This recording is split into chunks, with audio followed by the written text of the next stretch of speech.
Sulphuric acid তৈরির মূল পদ্ধতিকে বলা হয় স্পর্শ পদ্ধতি। মানে সালফিউরিক অ্যাসিড ফ্যাক্টরিতে যে পদ্ধতি বা যে প্রসেসের মাধ্যমে করা হয় তাকে বলা হয় স্পর্শ পদ্ধতি। স্পর্শ পদ্ধতিটা কেন?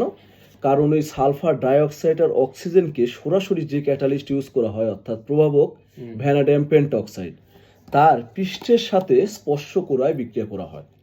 এই জন্য এটাকে বলা হয় স্পর্শ পদ্ধতি। তোমাদের সময় বয়সে আমরা এটা বুঝতাম না যে স্পর্শ পদ্ধতি কাকে বলে। তার মানে প্রথমে সালফার ডাইঅক্সাইড অক্সিজেনের সাথে বিক্রিয়া করে ভ্যানাডিয়াম পেন্টা অক্সাইডের উপস্থিতিতে প্লাটিনাম থাকে এবং 450 ডিগ্রি সেলসিয়াস তাপমাত্রা থাকে। সেই অবস্থায় উৎপন্ন হয় সালফার ট্রাইঅক্সাইড। সেই সালফার ট্রাইঅক্সাইডের মধ্যে ফের আবার দিতে হয় সালফিউরিক অ্যাসিড 98%।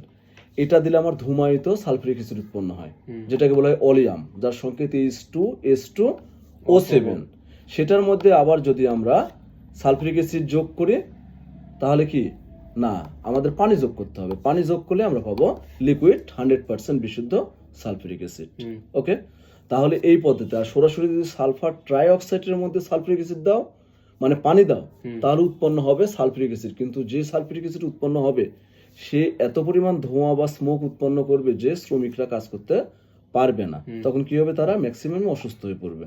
তাই আমাদের অবশ্যই প্রথম পদ্ধতি হচ্ছে দ্বিতীয় পদ্ধতি, মানে এই 2 স্টেপ স্পর্শ পদ্ধতিতে সালফিউরিক অ্যাসিড প্রস্তুত করব।